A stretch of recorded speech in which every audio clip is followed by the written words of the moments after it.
सभी को जय भीम, जय भारत, नमो बुद्धाय। नमस्कार, मैं निखिल सबलानिया। पुस्तक बुद्ध और उनका धम्म, लेखक डॉक्टर भीमराव अंबेडकर जी। उस पुस्तक के वीडियो का भाग 36वां लेकर आया हूँ। पिछले भाग में हमारा संपर्क टूट गया था क्योंकि बैटरी कम हो गई थी। हमने पिछले भाग में लोभ और तृष्णा जो अध्याय है उसका ये हिस्सा है। चतुर्थ खंड का भाग 3 का बौद्ध जीवन मार्ग का दूसरा हिस्सा लोभ और तृष्णा शुरू किया था। उससे पहले के 2 वीडियो में 34 और 35 में आपको बौद्ध जीवन मार्ग का शुभ कर्म और अशुभ कर्म तथा पाप, इनमें अंतर पता चलेगा। मैं आगे शुरू करूं इससे पहले मैं आपको 2 बातें कहूँगा। एक तो अनुग्रह है आपसे, और वह अनुग्रह क्या है कि देखिए, ये धम्म का काम होता है और इस काम के अंदर अत्यधिक हमें अध्ययन तो करना ही होता है। अध्ययन के साथ ही वीडियो बनाना, डालना। जैसे मैंने पहले वाले वीडियो में बताया, हम सब तो कहाँ जाएंगे ये तो पता नहीं, लेकिन आप कम से कम देखिए मैं क्या कर रहा हूँ। दूसरी बात ये है, हम सब कहते हैं अशोक ने धम्म चक्र चलाया, धम्म चक्र चलाया, धम्म चक्र घुमाया। मैं आपको बड़ी मज़ेदार बात बताता हूँ कि धम्म चक्र चलाना, धम्म चक्र घुमाना क्या है। और ये बात मैंने जब समझी, मैंने तो अध्ययन तो मैं कर रहा था लेकिन एग्जैक्ट ये कहीं समझ नहीं रहा था मैं। मतलब ऐसा कुछ लिखा नहीं था कि जो मैं आपको बता रहा हूँ, मैं तो ये इसको अपने अध्ययन और मनन और चिंतन से समझा।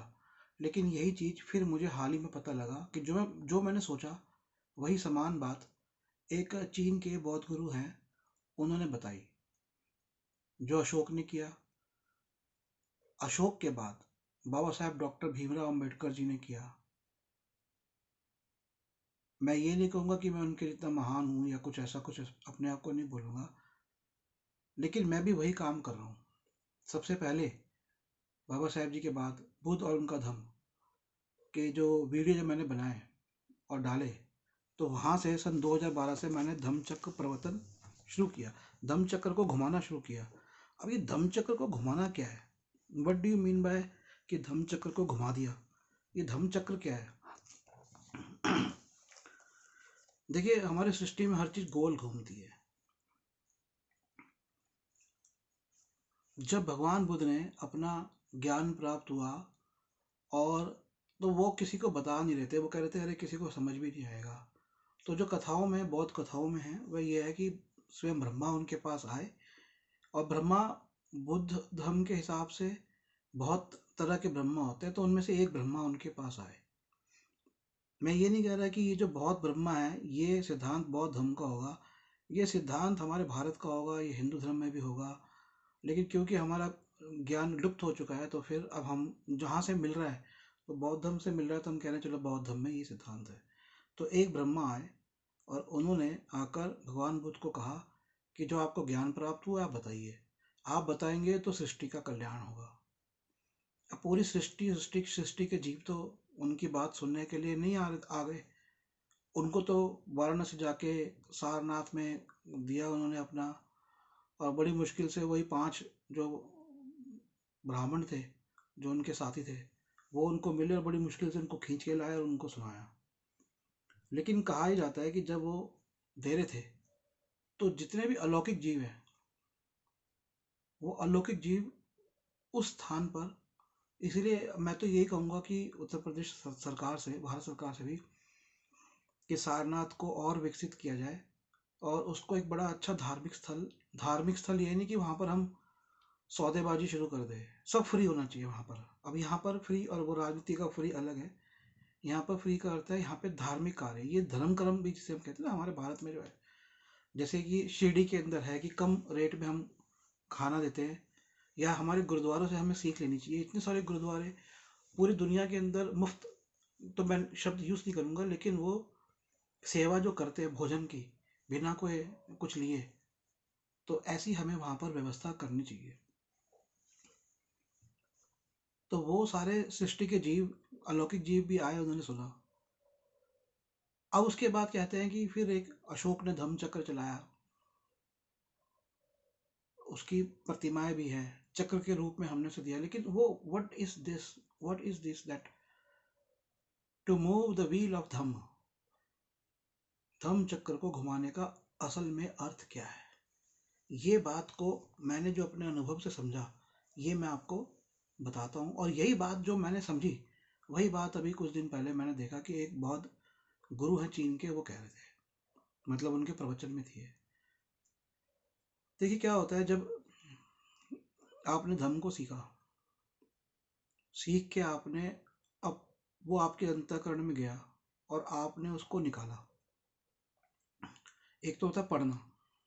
मैं 2012 में मैंने जब वीडियो बनाया तो मैंने पढ़ना शुरू किया था। पढ़ना उससे पहले भी किया था। 2010 में मैंने बुद्ध और उनका धम्म सबसे पहले पढ़ी थी। पढ़ना 2010 में किया था।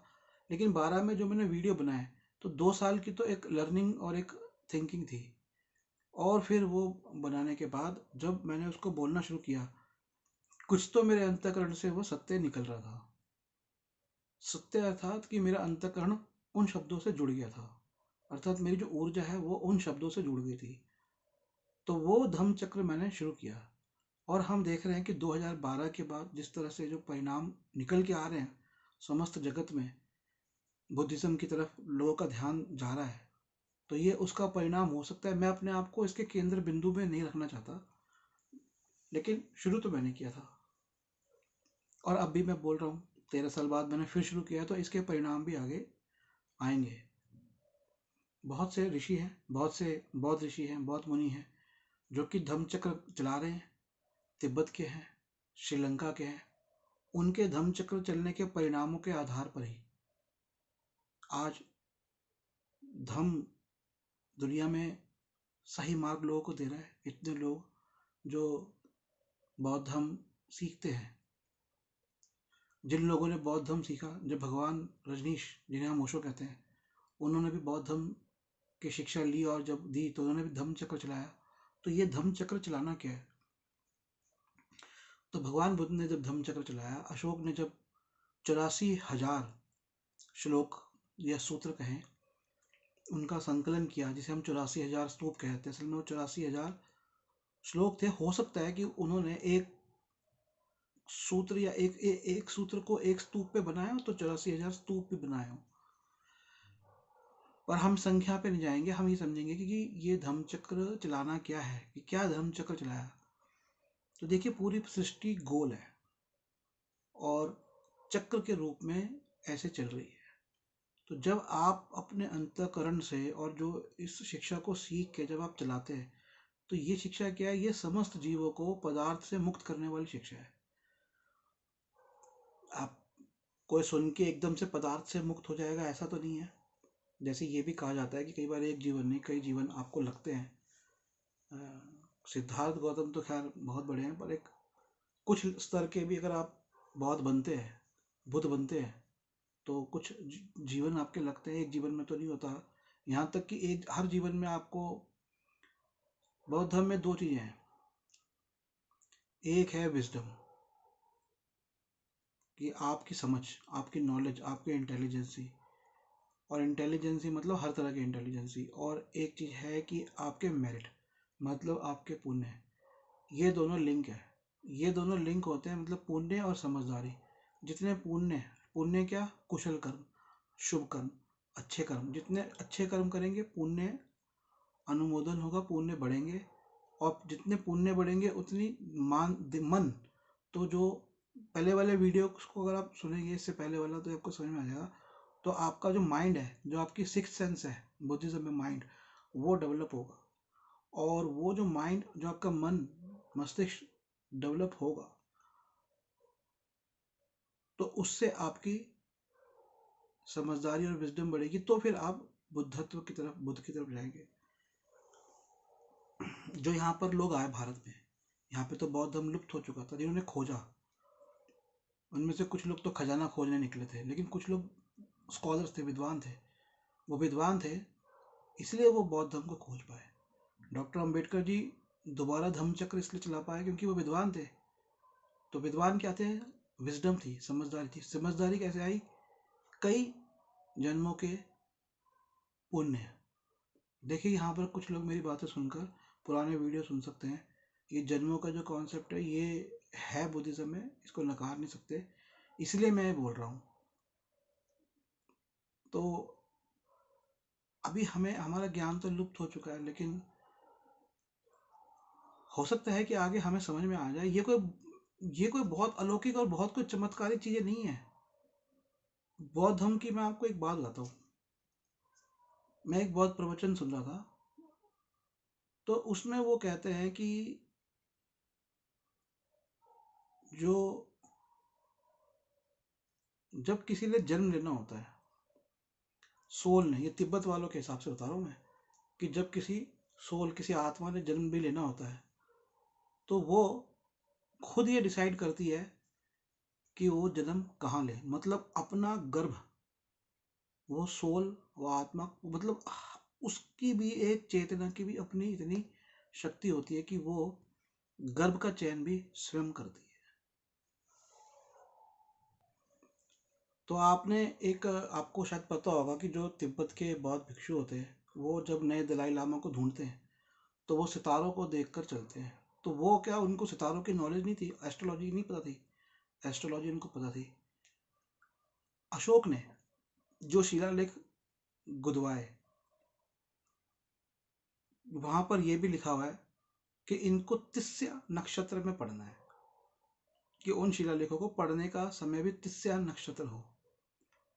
तो ज्ञान तो बहुत था हमारे भारत का, प्राचीन प्राचीन भारत भूमि, अफगानिस्तान, जिसे ब्रह्म, ऐसे कुछ उसका नाम है, ब्रह्मव्रत, ब्रह्मव्रत से लेकर आगे आसाम तक फैली हुई, और थाईलैंड, कंबोडिया, वहाँ तक भी हमारा जो संस्कृति थी वो गई और वहाँ के लोगों ने अपनाया, लेकिन आज नष्ट हो चुकी है। तो हमें तो उसका संकलन करना है। तो मैं आपसे ये कहूँगा कि आप इस धम्म के कार्य में, तो ये धम्म चक्र, तो जो पहले इसको मैं फिनिश कर दूँ, क्योंकि जो धम्म चक्र आप चलाना क्या होता है कि जब आप अंतःकरण से शुद्ध होकर बात जो बोलते हैं संसार के कल्याण की, जैसे निर्वाण की, तो वो पूरे ब्रह्मांड में चक्र की तरह बात जाती है, और सब जगह वो सुनाई नहीं देगी लेकिन उसका प्रभाव पड़ेगा। तो वो चक्र की तरह घूमती है, और उससे पूरे ब्रह्मांड का कल्याण, एक ब्रह्मांड नहीं हो सकता है, कई ब्रह्मांडों का कल्याण होना शुरू हो जाए। तो मैंने ये देखा कि कई बौद्ध भिक्षु हैं, जैसे एक बौद्ध भिक्षुणी का मैंने देखा तिब्बत की, कि सिर्फ एक चीज, एक मंत्र के लिए, जिसे कहते हैं सिद्ध करना हमारे भारत में, वो 35 साल तक एक जगह उस मंत्र का जाप और उसको सिद्धि के लिए बैठी है। जैसे हमारे यहाँ पे तपस्या बोलते हैं, क्या है कि संसार में शांति रहे, वायलेंस ना हो, पीस रहे। ऐसे बहुत से बहुत भिक्षु हैं। तो ये क्या हो रहा है, ये जैसे मैंने आपको कल वाले वीडियो में बताया था, मतलब वीडियो ये 36 है, वीडियो नंबर 34 में बताया था कि सबसे बड़ा बुद्ध सिद्धार्थ को माना जाता है। बुद्ध मतलब सबसे ज़्यादा बड़े का अर्थ है कि जिन्होंने जितने प्रण पूरे किए, कि हमने इतने प्रण लिए और उतने प्रण पूरे किए, तो उन्होंने 500 प्रण लिए थे। तो ये जो भिक्षुणी है तिब्बत की, ये इनका एक प्रण है। एक प्रण के लिए ये 35 साल तक एक कुटिया के अंदर तपस्या कर रही है। 35 साल के लिए कर रही थी, ये तो मैंने 2010 में मुझे पता चला था। अभी 2025 है, मतलब 15 साल बीत गए, अभी भी वो कर रही होंगी। तो हो सकता है 50 साल से वो सिर्फ विश्व शांति के लिए, सिद्ध करने के लिए, उसके लिए कर रही हैं काम। तो ऐसे बहुत से मुनि ऋषि हुए हैं जो कि जब अपने प्रवचन देते हैं, अच्छी बातें बोलते हैं, तो संसार का कल्याण होने लगता है, क्योंकि वो चीज़ें जाती हैं। बहुत से लोग झूठे, बहुत से लोग लालची, और बहुत से लोग, जैसे भगवान बुद्ध ने कहा है कि साधु के वेश में आ जाते हैं, अच्छी अच्छी बातें भी बोलते हैं, ऐसा भी है, लेकिन उनका प्रभाव नहीं पड़ेगा। क्योंकि उनका अंतःकरण शुद्ध नहीं है। आप हमसे आप मैं आपसे कहूँगा कि खास करके जो डॉक्टर अम्बेडकर जी के अनुयायी हैं, उनका तो कर्तव्य है कि वह धम्म चक्र चलाएं। उनका तो कर्तव्य है कि वह धम्म की आगे बढ़ाएं। तो बाबा साहब जी ने सोच समझ के तो धम्म बौद्ध धम्म को लेकर आए ना भारत के लिए। बाकी लोगों का भी कर्तव्य है। तो आप कर रहे हैं क्या इस काम के अंदर कुछ? देखिए, इमारतें बनाने के लिए बहुत लोग दान देते हैं, इमारतों से तो बनती है, खड़ी रहती हैं। इमारतें तो बहुत है, ज़मीन के नीचे चली जाएंगी और 1000-2000 साल बाद। लेकिन एक मनुष्य जो बोलता रहेगा, एक मनुष्य धर्म का प्रचार करता रहेगा, वह ज़्यादा महत्वपूर्ण होता है। क्योंकि असली धर्म तो वही है ना। आप किसी भी इमारत में बैठ जाएंगे तो ना आपको धर्म पता लगेगा। तो आप सहयोग करें इस काम के अंदर, इस श्रेष्ठ कार्य के लिए अपना कर्तव्य मानते हुए। तो आप हमारे से पुस्तकें ले सकते हैं। और कई लोग कहते हैं हमें फ़ोन करके, कई लोगों ने ऐसा किया, कई मतलब कुछ लोगों ने कि मैं आपको 100 रुपये दान देता हूँ, 200 रुपये। तो मैं कह रहा हूँ आप ऐसा नहीं करिए। आपके पास यदि धन नहीं है तो आप धन को अपने पास रखिए अपने। तो आप धर्म को अपनाइए, धर्म अपना के आप कुशल काम करिए, अच्छे काम करिए। लेकिन जो लोग संपन्न हैं वो ये 100-200 नहीं, वो हजारों के अंदर, ये लाखों में थे। क्योंकि जैसे ये वीडियो बनाने हैं, पुस्तकों के प्रकाशन है, फिर मैं लोगों के पास जा नहीं पा रहा। मैं चाहता हूँ कि मैं लोगों के पास जाऊँ, जाकर उनको वहाँ पर धम्म की शिक्षा दूँ। तो ये सारे कार्य हैं। तो उसके लिए आप जो संपन्न लोग हैं वो ये समझ लीजिए कि भैया हमने एक प्रॉपर्टी कम बनाई और यहाँ तो कई अफसर बन गए बाबा साहेब जी की वजह से, जो करोड़ों करोड़ों रुपए में खा कमा रहे हैं। लेकिन नेता हैं, मिनिस्टर्स हैं, क्या कर रहे हैं आप लोग? मतलब बाबा साहेब जी के मिशन का, धर्म का क्या कर रहे हैं? बौद्ध धर्म का सिर्फ बोल देने से, फोटो से तो काम नहीं चलेगा ना। शिक्षा तो लोगों को कम से कम इतना तो पढ़ लीजिए कि हम पूरे भारत में कार्यक्रम चलने चाहिए। चलने चाहिए कि नहीं चलने चाहिए? मैं अकेला बोल रहा हूँ, कम से कम मेरे पास 100 शिष्य आए तो मैं उन 100 शिष्यों को तैयार करूँ, उनको शिक्षित करूँ, ताकि वो जाके मिशन का काम करें, जैसे श्रीलंका की सरकार करती है। सरकार से, हमारे भारत की सरकार से आप ये अपेक्षा नहीं करिए। ये आपको मिला है। सरकार में आपको नौकरी मिली, सरकार से आपको शिक्षाएं मिल गई, सरकार से आपको हर तरह के अधिकार मिल गए, धन आपने अर्जित किया। तो अब ये आपका कार्य है कि आपको करना है संपन्न लोगों का, बाबा साहेब जी के संपन्न अनुयायियों का। और सिर्फ बाबा साहेब जी के अनुयायियों के लिए, समस्त भारतीयों के लिए और समस्त विश्व के कल्याण के लिए हमें ये धर्म को समस्त विश्व में फैलाना है। ओशो के जो अनुयायी हैं, मैं उनसे प्रश्न पूछता हूँ कि भगवान रजनीश ओशो अमेरिका क्यों गए? आपने किसी ने सोचा है कभी? क्योंकि वो अमेरिका के अंदर हमारी भारतीय संस्कृति को फैलाते। गड़बड़ जो वहाँ पर हो रखी है पाश्चात्य संस्कृति की, उसको ख़त्म करते। लेकिन हमने तो उनको विलन बना दिया, उन्होंने विलन बना दिया, हमने भी विलन बना दिया। ना हम समझ पाए, ना अमरीकी समझ पाए। अमरीकियों का भी भला होता, पर ये काम अब हमको करना है, सब भारतीयों को मिलकर करना है। तो मेरा नंबर नोट कर ले, फिर मैं आगे पढ़ता हूँ। 8527533051, 8527533051। एक और नंबर है 8851188170, 885118 88511888 हमारी वेबसाइट है nspmart.com, nspmart.com। और मेरा ईमेल भी आप नोट कर सकते हैं, sablanian@gmail.com, SABLANIAN, सबलानियन, SABLANIAN@gmail.com। तो लोभ और तृष्णा ने शुरू किया था। इसका हमारा वीडियो 35 में थोड़ा रुक गया था, 36 में हम इसे आगे पढ़ते हैं। लोभ और तृष्णा के वशीभूत ना हो। तो लोभ मैंने जैसे समझाया था, लालच, और तृष्णा माने हाय रे मेरा ये नहीं है, हाय रे मेरा वो नहीं है, एक प्यास जो कभी खत्म ही नहीं होती, लालची पने की प्यास, उसके वशीभूत ना हो। मैं आपको बताता हूँ एक चीज, बौद्ध धर्म में एक आ गया कि जो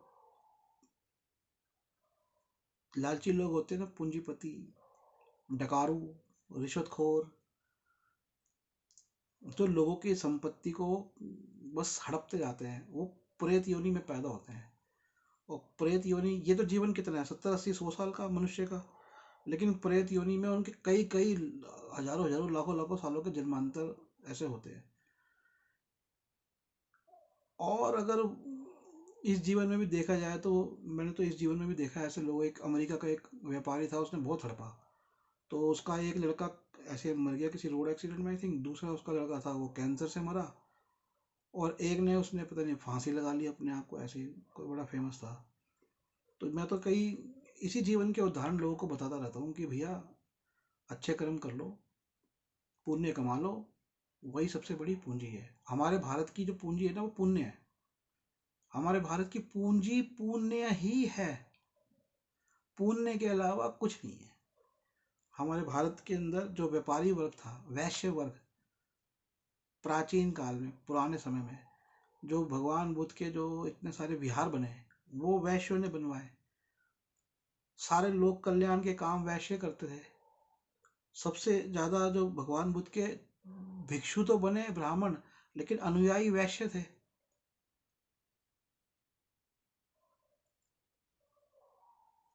सबसे पहले जो दो लोग आए भगवान बुद्ध के पास और जिन्होंने विहार बनवाया उनके लिए, वो वैश्य थे। उनको इतनी अक्ल थी ना, आज भी वो इसलिए धर्म कर्म के कामों में लगे रहते हैं, लेकिन बिगड़ गए हैं। यहाँ पर दिल्ली में मैंने देखा कि वैश्य समाज से लोग आते हैं और जो मंदिर मार्ग पर बुद्ध विहार है वहाँ पर कूलर उन्होंने रखवाए लोगों के लिए। वहाँ पे जो बहुत भिक्षु थे उनके कमरे में गर्मी बहुत थी तो उन्होंने एसी लगवाया। तो हैं, उनको पता है ना, they know the secret of nature. उनको प्रकृति का ये सीक्रेट पता है कि पुण्य सबसे बड़ी पूंजी है। वो बात अलग है कि वो पुण्य से बाद में जो पूंजी आती है उसको कहाँ कैसे लेके जाते हैं। मैं किसी को बुरा नहीं कहूँगा, सब अच्छे हैं, थोड़ा सा बस फर्क पड़ जाता है। कोई गरीब है तो ये नहीं कि बहुत अच्छा हो गया। कई गरीबों में आपको इतने गरीबों में बुरे आपको ज़्यादा मिलेंगे। क्यों? अब आप कहेंगे आप ऐसी कैसी बात कह रहे हैं। क्योंकि वो बेचारे को एक तो आपने अशिक्षित रख दिया, उसको आपने धर्म कर्म से दूर कर दिया, उसकी हुनर खत्म कर दी, उसकी दुर्गति बना दी। तो वो तो एक बुरी भावना से ही आपको देखेगा ना। तो आपके लिए वो बुरा है लेकिन उसकी वो भावना बहुत अच्छी है।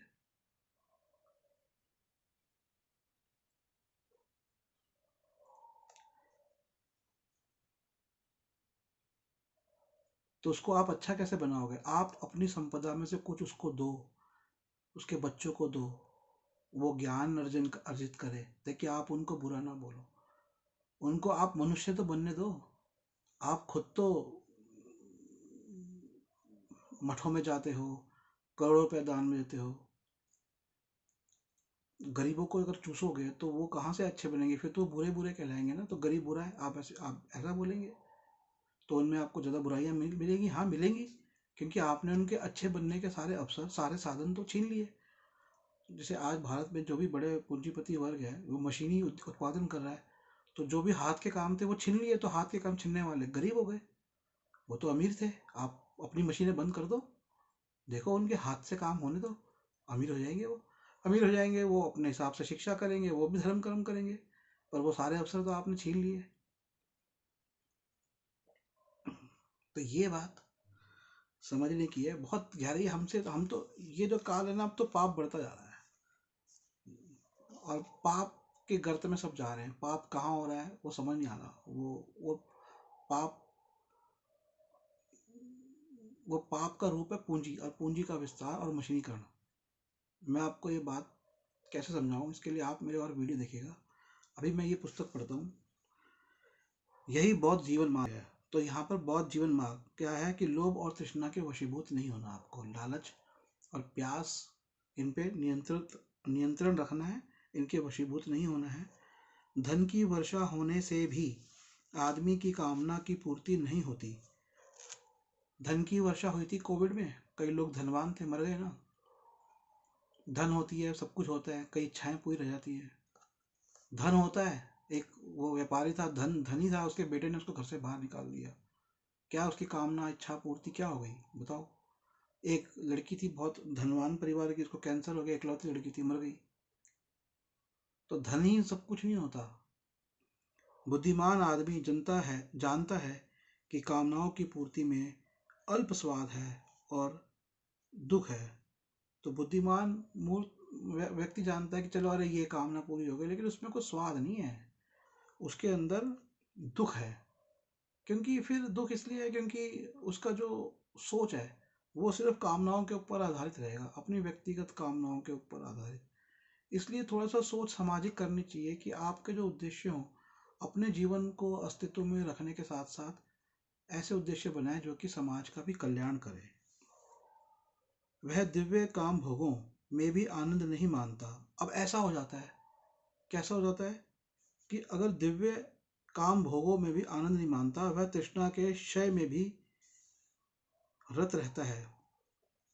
अब उसकी हालत क्या हो गई? बड़ी अच्छी बात है कि जो लोभ और तृष्णा के वशीभूत हो। अब जैसे मैंने यहाँ पर उदाहरण दिया था वैश्यों का, कि उनको पता है, they know the secret of nature, कि पुण्य करेंगे तो उसका प्रभाव उनके काम धंधे पे पड़ेगा और उससे उनकी वृद्धि होगी। तो ये उनको दिव्य भोग उनको मिला, एक तरह से ये पुण्य का भोग मिला। लेकिन क्योंकि वो तृष्णा और लोभ में रहेंगे, मैं यहाँ किसी जाति विशेष या वर्ण विशेष की बात नहीं कर रहा, ये बात पूरी दुनिया पे लागू होती है।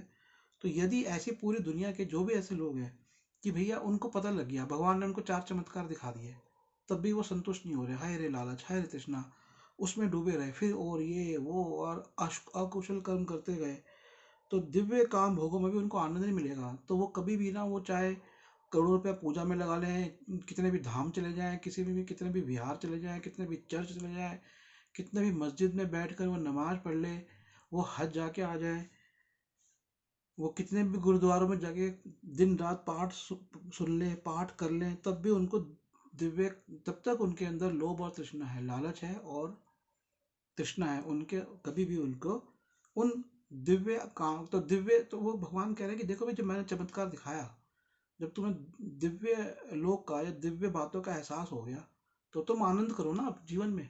तो उन्होंने जीवन के लिए क्या कहा? प्रसन्न रहो। तो प्रसन्न हो जाओ, अब तुम, खत्म बात, फिर क्या जो है ना, ये प्रसन्न रहो और औरों को भी प्रसन्न करो। तो अगर तुम फिर भी नहीं होते, तो क्या होता है कि तुम्हारा मन ऐसा हो जाता है कि भगवान भी तुम्हारे सामने आ जाए ना, तो तब भी तुम परेशान रहोगे, तब भी तुम्हें आनंद नहीं होगा, इतनी तृष्णा हो जाएगी, पागल हो जाओगे। वह तृष्णा के क्षय में ही रत रहता है। वह तृष्णा, तो उसकी किस चीज में उसकी आनंद मिलता है कि भैया ये मेरी ये इच्छा पूरी हो गई, मेरी 4 फैक्ट्रियां लग गई, मैं मंत्री से बन गया, सांसद से, या मेरे तो 4 घर बन गए, मैं नौकरी लगा था 40,000 से, आज मैंने तो 4 करोड़ की रिश्वत से प्रॉपर्टी बना ली।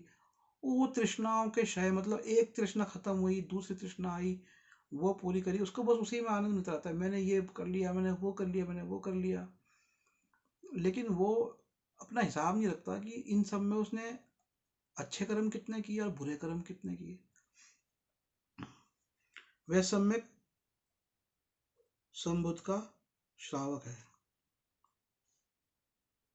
तो जो ऐसा करता है, जो ऐसा मतलब नहीं करता, वह सम्यक संबुद्ध, मतलब वह बुद्ध को श्रावक है, मतलब उनको मानने वाला। कौन है उनको मानने वाला?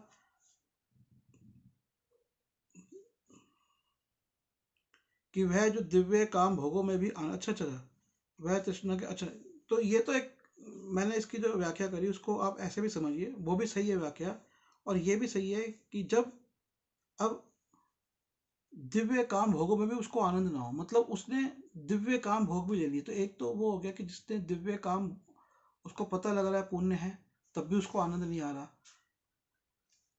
और उसकी इच्छा खत्म नहीं हो रही, उसकी तृष्णा खत्म नहीं हो रही। लेकिन जब एक और स्थिति आ जाए, और वो स्थिति क्या हो जाए कि आपने, आपको पता लग गया दिव्य, दिव्य लोक, दिव्य कर्म, दिव्य काम भोग, आपको पता लग गया, आपको पता लग गया भैया मैंने अच्छा काम किया, तो मेरे को उससे पुण्य मिला, ये आपको दिव्य कामभोग पता लग गया। लेकिन फिर भी आप अपनी तृष्णाओं को खत्म करते रहोगे और उसमें आपको आनंद नहीं आएगा। वो ही भगवान बुद्ध का शिष्य है। तो भगवान बुद्ध का शिष्य कौन है? कि आपने दुनिया में कई चमत्कार देख लिए, जैसे आपने देख लिया, क्योंकि ये तो विज्ञान है, ये तो होगा ही, कुछ चमत्कार नहीं है ये। हमारे जैसे मान लीजिए कि हमने कभी रेडियो फ्रिक्वेंसी हमें पता लगी, रेडियो वेव्स पता लगी, तो हमने उसके आधार पर रेडियो बनाया, टेलीफोन बनाया, फिर हमें और मोबाइल 4G 5G जो हमें वेव्स पता लगी, हमें वाईफाई पता लगा, ब्लूटूथ, अभी वेव्स का हमें पता चला जो कि अननोन है, दिख नहीं रही, और ऐसे हमें कई और अलौकिक चीज़ें पता चली। तो वो कहते हैं कि जो पता लग रहा है ना तुमको, तुम्हें पता लगने के बाद भी तुम अपना सम्यक, यहाँ पर इन्होंने खास करके सम्यक संबुद्ध का मतलब सम रहो अपना, ठीक है, और फिर भी तुम अपनी तृष्णा को खत्म करते हो, तो तृष्णा प्यास आ ही नहीं रही, तो भी तो तुम असली जो कहेंगे कि भगवान बुद्ध के शिष्य तुम हो।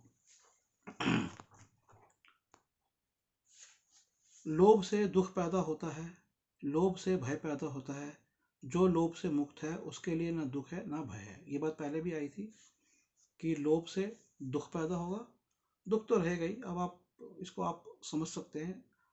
तृष्णा से दुख पैदा होता है, तृष्णा से भय पैदा होता है, जो तृष्णा से मुक्त है उसके लिए ना दुख है ना भय है। तो इन सब से क्या होता है? इनसे भय पैदा होता है, और इनसे मुक्त होते हैं तो आपका ना दुख है ना भय है, दुख और भय पैदा होते हैं। मन के जो अपने आप को मान के समर्पित कर देता है, जो जीवन के यथार्थ उद्देश्य को भुलाकर काम भोगों के पीछे पड़ जाता है, वह बाद में ध्यानी की ओर ईर्ष्या भरी दृष्टि से देखता है। तो जाहिर सी बात है कि एक आदमी जो ध्यानी है, जो ध्यान में मग्न है, जो कुशल कर्म कर रहा है, और एक इंसान जो कि जीवन के यथार्थ उद्देश्य को भूलकर काम भोगों के पीछे पड़ जाता है। अब क्या होता है, वो इंसान लिप्त हो जाता है उनके अंदर, एकदम मग्न हो जाता है काम भोगों में, और फिर वो किसी को देखता है तो कहते हैं ना कि अरे यार मेरे पास तो इतना कुछ हो गया, इतना कुछ हो गया। लेकिन यार वो आदमी जो सामने वाला है वो एक कुटिया में रहता है, और वो बस अपना भक्ति भाव में रहता है, और सिर्फ अच्छे कर्म करता है, और पर वो इतना प्रसन्न क्यों रहता है? तो उसको उससे ईर्ष्या होने लगती है। मैंने देखा है कि बहुत अमीर लोग जो होते हैं ना, उनको गरीबों से बहुत ईर्ष्या होती है। आपको मैं एक चीज बताऊं, गरीबी में अमीरी में मतलब ये एक कारण नहीं है, लेकिन मैंने देखा है कि जहां पर पदार्थ ज्यादा होता है फिर वहां पे जन्म होना बंद हो जाता है, क्योंकि वहां चेतना बंद हो जाती है, खाली पदार्थ पदार्थ होता है। तो जन्म के लिए तो चेतना चाहिए होती है, इसलिए बहुत सारे रजवाड़ों के यहाँ पर और बहुत से अमीर लोगों के यहाँ बच्चे पैदा होने बंद हो जाते हैं, क्योंकि पदार्थ अत्यधिक होता है। तो पदार्थ अत्यधिक होता है तो उसमें चेतना नहीं रहती। लेकिन गरीबों के यहाँ पर सूखी रोटी से भी बच्चों की भीड़ लगती है, ये ऐसा मैंने देखा है। तो उनको ईर्ष्या होने लगती है अमीरों को, कह रहे हम तो अमीर हैं, हम तो अच्छा खाना खाते हैं, अच्छे डॉक्टर को दिखाते हैं, फॉरेन भी चले जाते हैं, महंगी महंगी दवाइयाँ ली, सब कुछ कराया पर नहीं हुआ। इन गरीबों को देखो कि ये तो ढंग से ना खाते पीते हैं, इनको तो सब ठीक रहता है, इनको तो बच्चे होते हैं, ऐसा चिढ़ते हैं लोग, मैंने देखा है, ईर्ष्या होती है उनको। लेकिन वो भूल जाते हैं कि उनमें जो चेतना होती है, एक जिसे हम गरीब कहते हैं ना, मजदूर, कार्ल मार्क्स ने एक बड़ी अच्छी बात लिखी है। ये तो हम बोल देते हैं, ऐसे बोलना नहीं चाहिए, ये एक अपमानजनक शब्द है, लेकिन समझाने के लिए बोला जाता है, अपमान करने के लिए नहीं। तो वो एक बड़ी अच्छी बात कहते हैं कि ये जो इंसान होता है ना, जो अपने, जिसे हम मजदूर बोलते हैं, श्रमिक बोलते हैं, जो हाथ से अपने हाथ चलाकर पैर चलाकर काम करता है, ये बोझा नहीं है। बोझा तो वो बड़े पूंजीपति हैं जो इन सबके श्रम के ऊपर किसी परजीवी की तरह पल रहे हैं। ऐसे कठोर शब्द कार्ल मार्क्स कहते हैं, तभी तो बुरे लगते हैं सभी पूंजीपतियों को। तो कोई भी देश पसंद नहीं करता ना उनकी शिक्षा, क्योंकि देश तो पूंजीपति चला रहे हैं। तो ये गरीब कोई नहीं होता, एक रिक्शा चलाने वाला गरीब नहीं है, उसके तो वो तो हाथ पैर आंखें दिमाग सब इस्तेमाल करके जो है ना, वो किसी पे बोझ नहीं बन रहा, वो गरीब नहीं है। वो बहुत अमीर है, उसमें भगवान ने चेतना दी है। गरीब तो वो है जो पेट पकड़ के पड़ा हुआ है और जिसके अंडर में हजारों कर्मचारी काम कर रहे हैं और तब भी रो रहा है। जैसे एक पूंजीपति ने क्या कहा, नहीं इतने घंटे काम करने चाहिए, जबकि हजारों लाखों लोग उसके लिए काम कर रहे हैं, उसका पेट फूल रहा है, उसकी औलादें फूल रही हैं, तब भी वो कहता है नहीं इतने नहीं, इतने घंटे। वो गरीब है।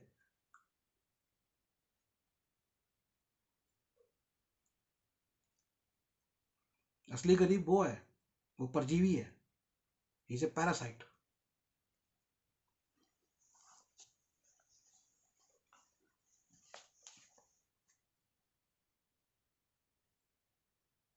जो अपने आप को,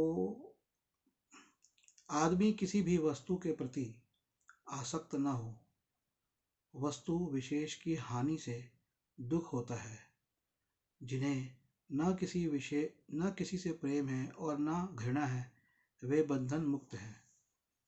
तो आदमी किसी वस्तु के प्रति आसक्त ना हो, तो वस्तु को आप पसंद कर सकते हैं। देखिए, पसंद करना, प्रेम करना और आसक्त करना, इसमें फर्क होता है।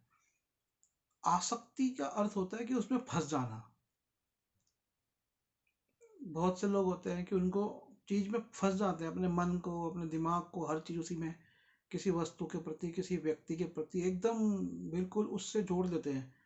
तो आपने असल में एक पदार्थ से अपने आप को जोड़ दिया। वस्तु विशेष की हानि से दुख होता है, और फिर अगर वो उसको कुछ हो गई तो आप दुखी हो जाओगे।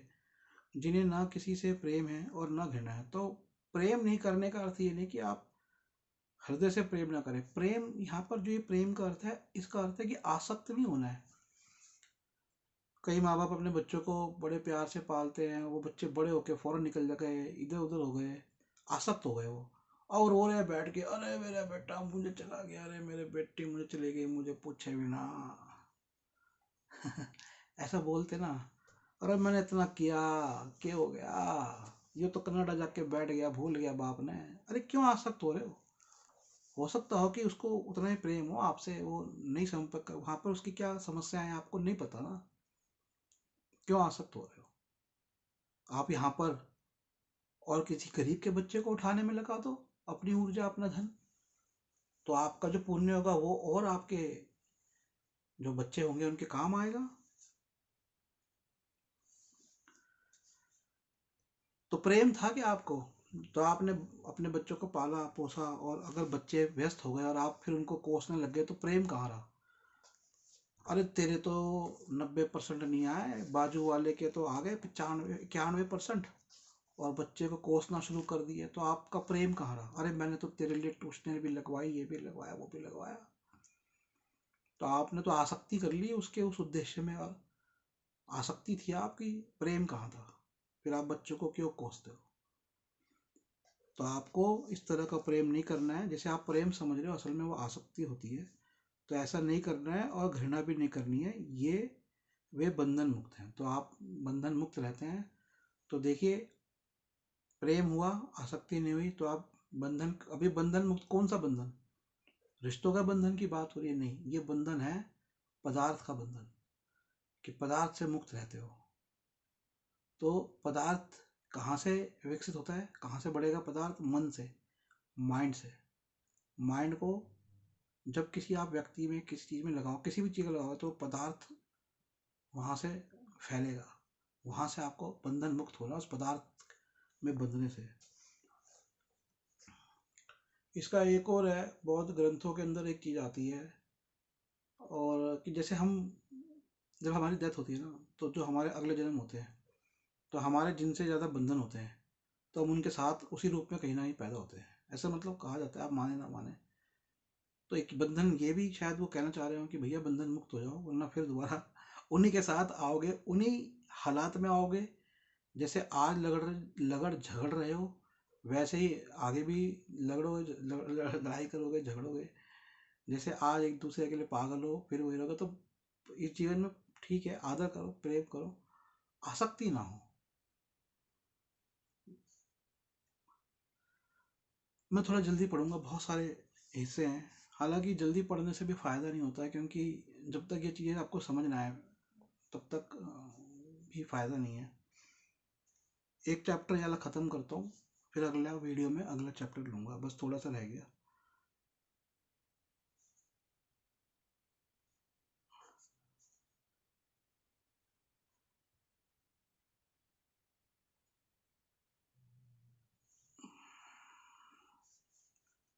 काम भोग से दुख पैदा होता है, काम भोग से भय पैदा होता है। जो काम भोग से मुक्त है उसे न दुख है न भय है। तो आपको दुख और भय नहीं चाहिए तो आप क्या करो, काम भोगों से दूर रहो। काम भोग क्या हो गए? किसी भी तरह के काम भोग हो सकते हैं, शारीरिक काम भोग हो सकते हैं, वस्तुओं के काम भोग हो सकते हैं। मेरे को यहाँ शारीरिक काम भोग के ऊपर ही कहा गया है। तो काम भोग एक अलग चीज़ है, लेकिन कई लोग, मैं पहले समझा चुका हूँ आई थिंक पिछले वीडियो में, कि अत्यधिक काम वासना ना करें। जो सीमित सामाजिक दायरे में हो उसमें आप प्रसन्न रहें, और उसमें भी ज़्यादा उसको व्यस्त की तरह इस्तेमाल ना करें। फिर भी आप कोशिश करें कि काम भोगों से, पिछले आप वीडियो में इस पर सुन सकते हैं, काम वासना पे मैंने दिया है। तो जो इनसे मुक्त होता है उसे ना दुख होता है और ना भय होता है। आसक्ति से दुख पैदा होता है, आसक्ति से भय पैदा होता है। जो आसक्ति से मुक्त है उसे ना दुख है ना भय है। तो मैंने अभी आसक्ति आपको बताया कि बच्चा अच्छा पढ़ रहा है फिर भी, अरे बेटा तने क्यों ना लाया इतने नंबर, ये आ सकती है। अरे बेटा मेरा तो चला गया, फोन भी ना करे मन्ने। अरे बेटी ब्याह के गई तो क्या हो गया, ना आती। यो आ सकती है, ये आ सकती है। आप ना करें, प्रेम करें, चला गया कोई बात नहीं। आप किसी और को प्रेम कर लें, किसी और के लिए अच्छा कर दें। राग से दुख पैदा होता है। अब रोते रहे, हाय हाय हाय हाय, रोते रहोगे रोते रहोगे और दुखी होते रहोगे, और उस अमर बेला की तरह जो आपके शरीर से लिपटी हुई है, वो आपका रोना कभी खत्म ही नहीं होगा। तो राग से दुख पैदा होता है, राग से भय पैदा होता है। जो रुको रुको डरते भी हैं। जो राग से मुक्त है उसे ना दुख है और ना भय है। तो ये रागों से रोना धोना बंद करो, हर चीज का है तो सॉल्यूशन करो, या फिर ये समझो कि वो चीज वैसी होनी थी, एंड प्रसन्न रहो। तो भय भी नहीं होगा ना दुख होगा। जो भय पे नियंत्रण है ना, ये बहुत बड़ी बात है। भय पे नियंत्रण बहुत, अधिकांशतर लोगों के जो मन होते हैं ना भय में होते हैं। और भय से मुक्त कैसे होगे? जब सोचोगे समझोगे तो भय से मुक्त हो जाओगे। लोभ से दुख पैदा होता है, लोभ से भय पैदा होता है। जो लोभ से मुक्त है उसे ना दुख है ना भय है। तो लोभ दुख और भय पैदा करता है, ये ध्यान रखिएगा। लोभ दुख पैदा करेगा, लोभ हुआ नहीं हुआ, नुकसान हो गया नफा हो गया, ये हो गया वो हो गया। भय पैदा होगा, ये काम होगा नहीं होगा, ये होगा वो होगा। लालच, तो लालच ना करें, लोभ ना करें। जो शीलवान है, शील मैंने समझाया है, वीडियो नंबर 34 में सुने। जो शीलवान है, जो प्रज्ञावान है, प्रज्ञा अर्थात बुद्धि, जिसमें शील है। शील क्या है? सुशील, सुकुमार, अच्छा अच्छा सोचना, अच्छा करना। जो शीलवान है, जो प्रज्ञावान है, जिसमें बुद्धि है, जो न्यायी है। न्याय करने का ना किसी में भी, बहुत कम लोगों में भी क्षमता नहीं होती। जैसे परिवार में दो बच्चों के बीच में न्याय करना, बहुत सारी चीज़ें, मित्रों के अंदर के ये बात बिगड़ जाए, ऑफिस में, तो न्याय करने की क्षमता नहीं होती। तो वो भी आप में होनी चाहिए। जो सत्यवादी है, तो जो शीलवान है, और जो शील है, शील क्या होता है? 5 शील भगवान बुद्ध ने बताए हैं, वो मिला के शीलवान होता है। जो प्रज्ञावान है, जिसमें बुद्धि है, बुद्धि से काम लेता है, जो न्याय से काम लेता है, जो सदाचारी है, जिसका आचरण अच्छा रहता है, तथा जो अपने कर्तव्य को पूरा करता है और अपनी ड्यूटी पूरा करता है, उससे लोग प्यार करते हैं। जैसे मैं अपना एक कर्तव्य पूरा कर रहा हूँ बाबा साहेब जी की पुस्तक बुद्ध और उनका धम्म का वीडियो बनाने का, तो लोग शायद मुझे भी प्यार करेंगे। जो आदमी चिरकाल के बाद प्रवास से सकुशल लौटता है, चिरकाल मतलब लंबे समय के बाद प्रवास से ठीक ठाक होकर लौटता है, उसके रिश्तेदार तथा मित्र उसका अभिनंदन करते हैं। इसी प्रकार, तो इसी प्रकार शुभ कर्म करने वाले के गुण कर्म परलोक में भी उसका स्वागत करते हैं। तो जैसे हम लंबा समय बिता के आते हैं और सब आ जाते हैं, आओ आओ आओ आओ आओ, अरे यार कहाँ गए, इतने साल रहे नहीं, आ जाओ बेटा दही खा ले, आ जाओ बेटा लस्सी पी ले, अरे भाई शाम को मेरे घर पे आ जाइए, ऐसा स्वागत मिलता है ना। कोई गांव में आए, दुबई से रहकर आए 2 साल बाद आ रहा है, तो जब आप अच्छे कर्म करते हो ना तो उसका परलोक में भी ऐसा ही स्वागत होता है। तो देखिए यहाँ पे तो परलोक की बात आई गई, तो मैं निरंतर यही बात कह रहा हूँ कि बुद्धिज्म को, बौद्ध धर्म को कोई नास्तिकता का, अदैविक अदैवीय धर्म ना माने। ये आपको उदाहरण आते रहेंगे, ये स्वयं पुस्तक बाबा साहेब जी की लिखी हुई है। मैं समाप्त करता हूँ त्रिपिटक का सेट। अभी त्रिपिटक और कुछ अच्छी बहुत किताबें बच्चे बड़े सब पढ़ सकते हैं। 20,000 रुपये का है। ये 20,000 रुपये बहुत कम रकम है, क्योंकि उसमें काफ़ी सारी रकम तो इनकी लेखकों को और बाकी को जा रही है। लेकिन जो लोग अच्छे संपन्न हैं, वो मैं कह रहा हूँ थोड़ा सा अपनी जेब से जो आपने संचय कर लिया है ना, उसको थोड़ा सा निकालिए। मैं तो 15 साल से निकाल ही रहा हूँ, कर ही रहा हूँ। तो आप मोबाइल नंबर नोट करें एक बार फिर से, 8527533051, 8527533051, 8527533051, 8851188170। और बड़ी अच्छी अच्छी किताबें हैं बाबा साहेब जी की, ले सकते हैं। हमारी वेबसाइट पे जा सकते हैं nspmart.com, nspmart.com, nspmart.com। तो हे तथागतो, तो तथागत किसको बोलते हैं? इसके लिए मुझे एक नोट बनाना पड़ेगा, पुस्तक खत्म हो जाए, बहुत सारी नॉलेज आपसे शेयर करनी है, बहुत दम की। हे तथागतो, मुझे क्षमा करें कि मैं इस वीडियो को ही समाप्त कर रहा हूँ। अगले वीडियो संख्या 37 में हम बाबा साहेब डॉक्टर अम्बेडकर जी की पुस्तक बुद्ध और उनका धम्म आगे कंटिन्यू, हिंदी में क्या बोलेंगे कंटिन्यू को, जारी रखेंगे। धन्यवाद। जय भीम, जय भारत, नमो बुद्धाय।